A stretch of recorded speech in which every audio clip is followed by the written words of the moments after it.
Hello students. તો આપણે અવકાશ રસાયણ વિજ્ઞાનના અભ્યાસ દરમિયાન પ્રકાશ ક્રિયા સિદ્ધાંત કોને કહેવાય છે, કિરાલિટી કોને કહેવાય છે, બરાબર, આ બધી વસ્તુ જોઈ ગયા. આપણે ધારણ પ્રક્રિયાને પણ જોઈ ગયા છે. ધારણ પ્રક્રિયા કોને કહેવાય છે? વિન્યાસનું ધારણ થાય, વિન્યાસ બદલાય નહીં તેને ધારણ કહેવાય. હવે એના જ પછીનો ટોપિક છે કે જેમાં આપણે વ્યુત્ક્રમણ શું કેવી રીતે થશે, ધારણ અને રેસિમાઇઝેશન એટલે કે રેસિમીકરણ, આ પ્રક્રિયાઓ કઈ રીતે થાય તેની ચર્ચા કરીશું. તો ચાલો એના માટે આપણે પ્રથમ એક ઉદાહરણ લઈએ. આપણી પાસે C2H5 X મતલબ કોઈ પણ દૂર થનાર, આ CH3 અને આ છે H. આ જે કાર્બન છે એ અસમ કાર્બન છે કે નહીં? તો જો CH3 અલગ છે, H અલગ છે, ઇથાઇલ અલગ છે, X કંઈ પણ હશે અલગ છે, બરાબર. આ આપણો દૂર થનાર શું છે? દૂર થનાર સમૂહ છે. એ દૂર થશે, એની જગ્યાએ કોઈ બીજો વાયુ આવશે. ચલો હવે આપણે વાય દ્વારા પ્રક્રિયા કરીએ. ચલો વાય ઉમેરીએ, બરાબર. વાય ઉમેરીએ શું થાય? અગર વાય સાથેની પ્રક્રિયા, વાય આપણો શું છે? બોલો, વાય આપણો શું છે? આ દૂર થનાર સમૂહ છે, આ આક્રમણ કરનાર એટલે કે આ આપણો કેન્દ્ર અનુરાગી શું છે? પ્રક્રિયા છે. ઓકે, આપણે કેન્દ્ર અનુરાગી જ હોય છે, ખબર છે આપણને. એક કેન્દ્ર અનુરાગી બીજા કેન્દ્ર અનુરાગીનું જ વિસ્થાપન કરે, બરાબર. પણ આપણે એને દૂર થનાર સમૂહ કહીએ અને આ દાખલ થનાર સમૂહ એટલે કે આપણો કેન્દ્ર અનુરાગી પ્રક્રિયા છે. જ્યારે વાય પર આક્રમણ કરે આ અસમ કાર્બન પર, અને જો એવી પ્રક્રિયા થાય કે જેમાં વિન્યાસ બદલાય છે, ધ્યાનથી જુઓ, વિન્યાસ બદલાઈ ગયો કે નહીં બદલાઈ ગયો? બરાબર, વિન્યાસ બદલાઈ ગયો કે નહીં તે જરા ચેક કરો. H તો X આ બાજુ હતા તેની જગ્યાએ હોય આ બાજુ આવી ગયા, રાઈટ ને. આ CH3 છે, રાઈટ સાઈડ હતા તે લેફ્ટ સાઈડ આવી ગયા, એટલે વિન્યાસ બદલાયો. આવું ત્યારે જ શક્ય બને, વિન્યાસ બદલાય અને નિપજ એ કહી દઈએ. આવું ત્યારે જ શક્ય બને જ્યારે અસમ કાર્બન સાથેનો બંધ તૂટે. યાદ કરો, ધારણમાં આપણે શું જોઈ ગયા હતા કે ધારણમાં એવું લખ્યું હતું કે અસમ કાર્બનના ચારે બંધો તૂટે નહીં, સમાન રહે, પણ કોઈ અન્ય બંધ તૂટે તો વિન્યાસ ન બદલાય. પણ વિન્યાસ ક્યારે બદલાય? વિન્યાસનું વ્યુત્ક્રમણ ક્યારે થાય છે? અસમ કાર્બન સાથેનો બંધ તૂટે. તો સિમ્પલ વાત છે કે અસમ કાર્બન સાથેનો બંધ તૂટે તો આપણને વ્યુત્ક્રમણ થઈ શકે. પણ શું એટલું વ્યુત્ક્રમણ થાય? ના, એવું જરૂરી નથી. ઘણીવાર પ્રક્રિયા એવી રીતે પણ થશે કે જેમાં વિન્યાસ બદલાશે જ નહીં, જેવું છે તેવું જ રહેશે. પ્રક્રિયા તો થશે જ પણ વિન્યાસ ન બદલાય, એટલે કે આપણને આ નિપજ મળે. બસ અહીં X ની જગ્યાએ Y આવી ગયા, બરાબર ને. આપણા Y શું છે? દાખલ થનાર સમૂહ છે, Y આવી ગયા. તો અહીં તમે જોઈ શકો છો કે અહીં વિન્યાસ બદલાતો નથી, રાઈટ ને. એટલે આ ક્રિયામાં વિન્યાસ બદલાતો નથી, જ્યારે અહીં શું થાય છે? વિન્યાસ બદલાય છે. તો વિન્યાસ બદલાવાની પ્રક્રિયાને વ્યુત્ક્રમણ કહેવાય, અને વિન્યાસ બદલાતો નથી તો એને ધારણ કહેવાય. શીખી ગયા છે. ધારો કે આપણે આને V કહી દઈએ, નિપજ. પણ ઘણી વાર એવું પણ થશે કે આ પ્રક્રિયા દરમિયાન આપણને A પણ નિપજ તરીકે મળશે અને આપણને B પણ નિપજ તરીકે મળે. મતલબ કે બંનેનું 50-50% મિશ્રણ મળશે. સમજો, એવી પણ પ્રક્રિયા થશે કે જેમાં A પણ નિપજ હશે અને B પણ હશે, બંનેનું 50-50% મિશ્રણ. તો શું થશે? વિચારો.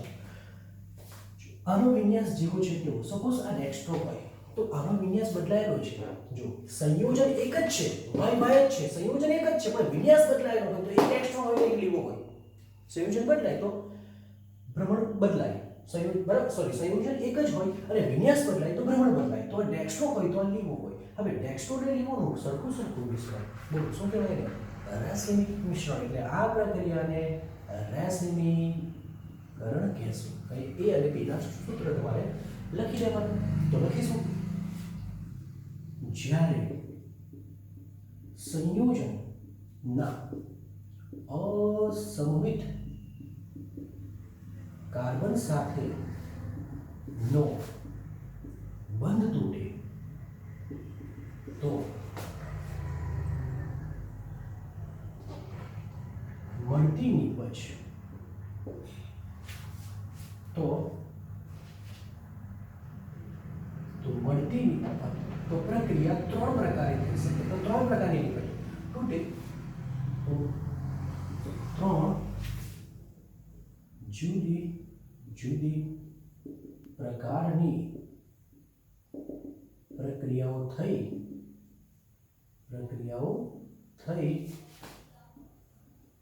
જુદી જુદી શું મળે?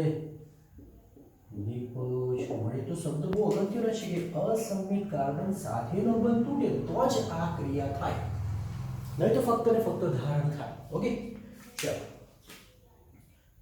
જો માત્ર નિપજ એ મળે, એવી પ્રક્રિયા જેમાં માત્ર ને માત્ર નિપજ એ જ મળે, તો તે પ્રક્રિયાને વિન્યાસનું શું કહેવાય? વ્યુત્ક્રમણ કહે છે. એટલે કે વ્યુત્ક્રમણ પ્રક્રિયા કહેવાય. કારણ શું? કારણ કે અહીં નિપજનો વિન્યાસ બોલો કોના કરતા જુદો છે? પ્રક્રિયકથી વિરુદ્ધ છે. તો આ પ્રક્રિયાને શું કહેવાય? વિન્યાસનું વ્યુત્ક્રમણ એટલે કે વ્યુત્ક્રમણ પ્રક્રિયા કહેવાય. તે જ રીતે જો માત્ર નિપજ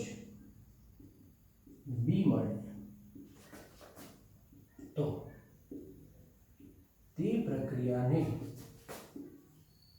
વિન્યાસનું ધારણ એટલે કે ધારણ પ્રક્રિયા કહેવાય. કેમ ધારણ કહે છે? કારણ કે અહીં નિપજનો વિન્યાસ અને પ્રક્રિયકનો વિન્યાસ કેવો છે? સમાન છે. કારણ કે અહીં નિપજનો વિન્યાસ અને પ્રક્રિયકનો વિન્યાસ સમાન છે. તે જ રીતે જો બંને નિપજ આવી જાય, બંને નિપજોનું 50% 50-50 પ્રમાણ ધરાવતું મિશ્રણ મળે તો તે પ્રક્રિયાને શું કહેવાય? રેસિમીકરણ. કારણ કે અહીં બંનેના વિન્યાસ અલગ હોવાથી બંનેનો પ્રકાશીય ભ્રમણ કેવું હશે? જુદું જુદું હશે. મળે તો તે પ્રક્રિયાને રેસિમીકરણ કહે છે. રેસિમીકરણમાં શું હોય છે આપણે શીખી ગયા છે, તો પાછું આ લખતા નથી. તો આ રીતે ક્યારે વ્યુત્ક્રમણ થાય અને ક્યારે રેસિમીકરણ થાય એ સમજી લેવાનું છે કે જ્યારે અસમ કાર્બન સાથે જોડાયેલો બંધ તૂટે તો, બરાબર ને? આ આપણે બંધ તોડી દીધો તો જો એ ન તૂટે, ચારમાંનો કોઈ ન તૂટે, તો ત્યારે આપણને વિન્યાસ કે રેસિમીકરણ મળે નહીં. ત્યારે ફક્ત ને ફક્ત ધારણ ક્રિયા થાય. ઓકે, ચાલો હવે આપણે પ્રકાશ ક્રિયાશીલ પ્રક્રિયકના સંદર્ભમાં SN2 અને SN1 પ્રક્રિયા જોવાના છે. આ તમને અલગથી પૂછી શકાય. SN1 SN2 પ્રક્રિયા સમજી ગયા છે, તે જ વાત અહીંયા છે. પરંતુ અહીં જે આપણે પ્રક્રિયક લેશું તે પ્રકાશ ક્રિયાશીલ હશે. એનો મતલબ કે અસમ કાર્બન ધરાવતો હશે. ત્યાં જે આપણે જોઈ તેમાં એક પણ અસમ કાર્બન ધરાવતો ન હતો, બરાબર? તો અસમ કાર્બન ધરાવે એટલે કે પ્રકાશ ક્રિયાશીલ હોય તો નિપજોમાં શું જોવા મળે એ આપણે જોવાનું છે. તો પ્રથમ આપણે SN2 પ્રક્રિયાની વાત કરીશું, બરાબર? ચલો જુઓ, એક આપણે ઉદાહરણ લઈ લઈએ. ઉદાહરણ છે Br, બરાબર? આ છે C2H5 એટલે, અને આ છે CH3 અને આ છે આપણું H, બરાબર? આ આપણું H એટલે કે 2 બ્રોમો બ્યુટેન માઇનસ હોય છે આ 2 બ્રોમો બ્યુટેન. ઓકે, અહીં તમે જોઈ શકો છો કે આ ચારે ચાર સમૂહ જુદા જુદા છે, માટે આ પ્રકાર આપણો અસમકાર્બન છે. અસમકાર્બન હોય, અસંમિતતા હોય તો પ્રકાશ ક્રિયાશીલ હોય. આ દક્ષિણ ભ્રમણીય છે, લીવો સંકલન છે. હવે જ્યારે આની પ્રક્રિયા OH માઇનસ સાથે કરવામાં આવે, SN1 છે, યાદ કરો SN1 માં શું થાય? SN1 માં OH એટલે કે કેન્દ્ર અનુરાગી પ્રક્રિયક દૂર થનાર સમૂહની વિરુદ્ધ બાજુએથી આક્રમણ કરે, પરિણામે મળતી નીપજ નો વિન્યાસ શું થઈ જતો હતો? બદલાય. યાદ છે કે નહીં? બરાબર, ચેક કરી લેજો, કમ્પેર કરી લેજો કે આપણે બરાબર કર્યું છે કે નહીં. બરાબર, તો આ રીતે થાય. એક જ તબક્કો હોય, એક જ તબક્કો ધીમો છે, ને તે તબક્કામાં OH માં ભાગ લઈને આ પણ ભાગ લે, માટે આપણે એક કામ કરીશું, OH ને અહીંયા લખી દઈશું. બરાબર, માટે કહી શકીએ કે પ્રક્રિયાનો વેગ બંને પર આધાર રાખીએ. હવે થાય શું? આપણે શું જોવાના છે? ત્યાં આ વસ્તુ જોઈએ તો ફરી પાછા શું જોવાના છે? આપણે ફરી પાછા એ જોવાના છે કે જો પ્રક્રિયક આપણો ડેક્સ્ટ્રો લીવો હોય, પ્રકાશ ક્રિયાશીલ હોય, તો મળતી નીપજ પણ પ્રકાશ ક્રિયાશીલ મળે. જો આ અલગ છે, આ અલગ છે, આ અલગ છે, આ અલગ છે, તો એનો મતલબ એ થઈ ગયો કે જો પ્રક્રિયા પ્રકાશ ક્રિયાશીલ હોય તો નીપજ પણ પ્રકાશ ક્રિયાશીલ મળે. સવાલ એ થશે, આનું નામ છે butane to all. Butane to all. ચલો, સવાલ એ છે કે આ ડેક્સ્ટ્રો હશે કે લીવો હશે? વિન્યાસ તો બદલાઈ ગયો. વિન્યાસ બદલાય તો શું? હવે સાંભળો, હમણાં જ આપણે ધારણા અને વિક્રમણ જોઈ ગયા. જો નીપજ એક જ હોય, એક જ પદાર્થ હોય અને વિન્યાસ જુદો જુદો હોય, જેમ કે વાય વાળો એક ભાગ આપણે આ બાજુ લખતો ને એક ભાગ આ બાજુ લખેલો હતો, તો આને મેં ડેક્સ્ટ્રો કહું તો આને મેં લીવો કહી શકું, કારણ કે સંયોજન એક જ હતું, વાય જ હતું. પણ અહીં તો સંયોજન જુદા જુદા થઈ ગયા, અને સંયોજન જુદા જુદા થઈ ગયા એનો મતલબ એ પોતાની પ્રોપર્ટી છે કે એને ડેક્સ્ટ્રો બનવું છે કે લીવો બનવું, એ આપણે નક્કી નથી કરી શકતા વિન્યાસ પરથી. એટલે પછી આના મળતી નીપજ ડેક્સ્ટ્રો બી હોઈ શકે, લીવો બી હોઈ શકે. કારણ શું છે? સંયોજન જુદો જુદો છે. ઓકે, હાલમાં આ પ્લસ બનેલો છે, નો ડાઉટ. આ તમે કહેશો સર વિન્યાસ અલગ છે એટલે પ્લસ હોય. હવે એવું પણ હોઈ શકે, પરંતુ મુખ્ય વાત એ છે કે સંયોજન જુદો હોય તો સંયોજનની પોતાની જ પ્રોપર્ટી હોય, એટલે એ ડેક્સ્ટ્રો બન્યો એ કોઇન્સિડન્સ છે, એ લીવો પણ બની શકે. આપણે ન કહી શકીએ કે સંયોજન બદલાયો, આ લીવો છે એટલે ડેક્સ્ટ્રો જ હોઈ શકે, એવું જરૂરી નથી, કારણ કે અહીં સંયોજન બદલાય છે. તો યાદ રાખજો મારી વાત, એમ તો વિન્યાસ બદલાય. બહુ વધારે કન્ફ્યુઝન થશે, એટલે જરા સમજી લેજો. સંયોજન જુદું છે એટલે આ ડેક્સ્ટ્રો છે, અથવા લીવો બી હોઈ શકે, આપણે નક્કી કરી શકીએ નહીં. ચાલો, ઠીક છે. તો શું લખીશું કે પ્રકાશ ક્રિયાશીલ પ્રક્રિયક માટે SN2 પ્રક્રિયામાં મળતી નીપજ પણ એવી હોય છે, પ્રકાશ ક્રિયાશીલ હોય છે. પ્રકાશ ક્રિયાશીલ હોય છે. પહેલી વાત તો આ જ છે હવે કે આ પ્રકાશ ક્રિયાશીલ છે, તો આ પ્રકાશ ક્રિયાશીલ. બીજું શું? અહીં નીપજનો વિન્યાસ બોલો પ્રક્રિયકથી કેવો મળે છે? પ્રક્રિયકથી ઉલટાયેલો હોય છે, વિરુદ્ધ હોય છે. રીઝન શું છે? કારણ કે આપણને ખબર છે, કારણ કે કેન્દ્ર અનુરાગી પ્રક્રિયક આપણો કોણ? OH દૂર થનાર સમૂહની વિરુદ્ધ બાજુએથી આક્રમણ કરે. એ દૂર થનાર સમૂહ કોણ છે આપણો? Br ની વિરુદ્ધ બાજુએથી શું કરે છે? આક્રમણ કરે છે. ઉદાહરણ આપી દઈએ. ઉદાહરણ તરીકે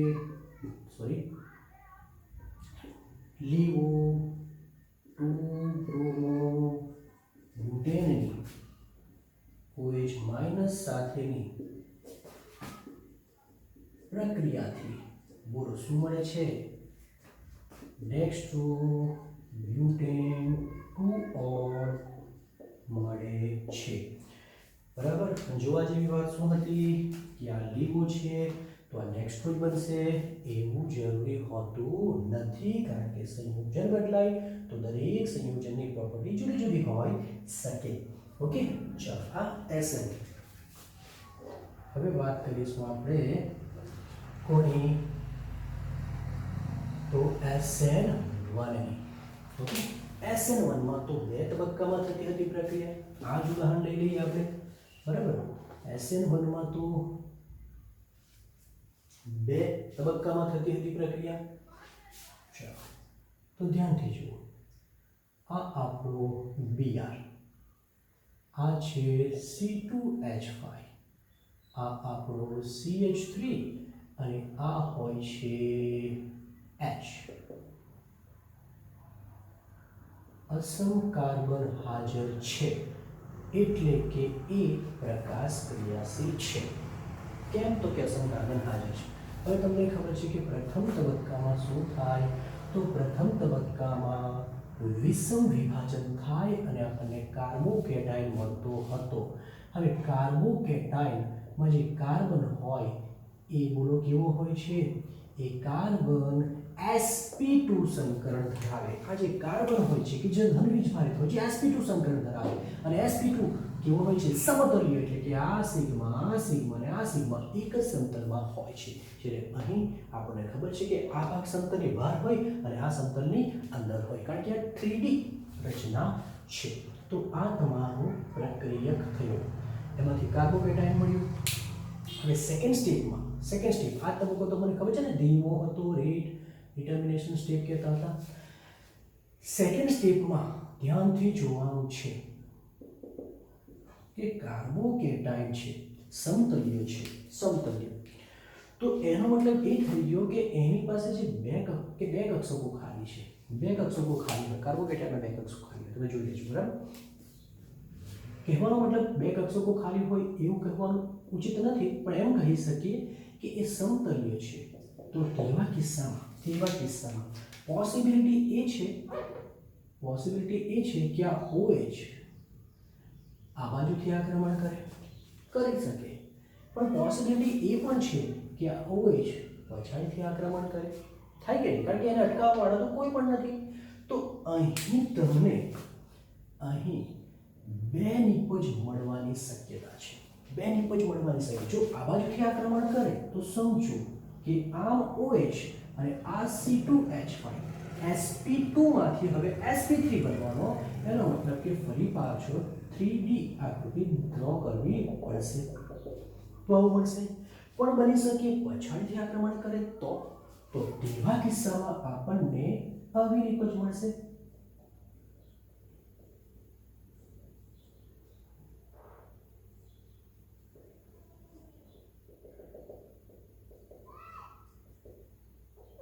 રાઈટ. તો આ શું થયું? આ તો આપણે બે એક જ પદાર્થ છે, પણ બંનેનો વિન્યાસ જુદો છે. બંને એકબીજાના પ્રતિબિંબી સમઘટકો છે. મળે છે ને? નિપજ તો આપણને શું મળી? બ્યુટેન 2 ઓલ જ મળે છે. પરંતુ સપોઝ આનો વિન્યાસ ના હિસાબે આપણે નહીં કહી શકીએ, પણ જસ્ટ કહીએ કે આ ડેક્સ્ટ્રો હોય તો સ્વાભાવિક છે બ્યુટેન 2 ઓલ એક જ સંયોજન છે, વિન્યાસ જુદો હોવાથી આ કેવો બનશે? લીવો બનશે. હવે આ તો શું થઈ ગયું? આ તો અડધા અણુ આ મળે ને અડધા અણુ આ મળે, તો આ તો શું થઈ ગયું? રેસીમીકરણ પ્રક્રિયા થાય છે. તો અહીં આપણે લખીશું કે પ્રકાશ ક્રિયાશીલ પ્રક્રિયકના સંદર્ભમાં SN1 ક્રિયામાં પ્રથમ તબક્કા દરમિયાન ઉદ્ભવતો બોલો કાર્બોકેટાયન બોલો કેવો હોય છે? સમતલીય હોય છે. સમતલીય રચના ધરાવે છે. તેથી શું કરી શકે? આ તમારો થઈ ગયો કેન્દ્ર અનુરાગી પ્રક્રિયા. તેથી કેન્દ્ર અનુરાગી પ્રક્રિયક સમતલની બંને બાજુથી આક્રમણ કરી શકે.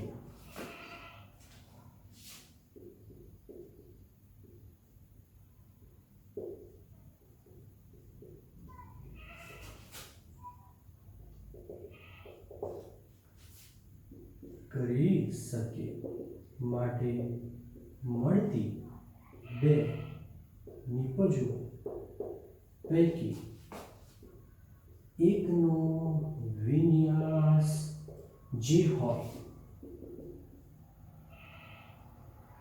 બીજાનો તેનાથી શું મળશે?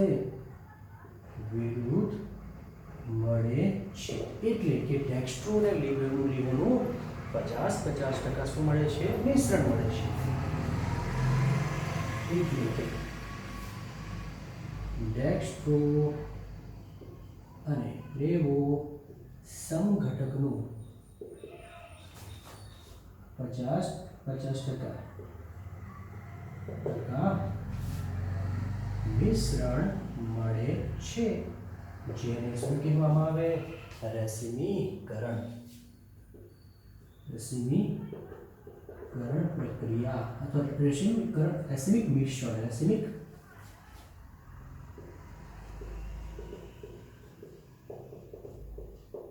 રહે છે. બરાબર. તો આ છે પ્રકાશ ક્રિયાશીલ પ્રક્રિયક ના સંદર્ભમાં SN1 અને SN2 ક્રિયા.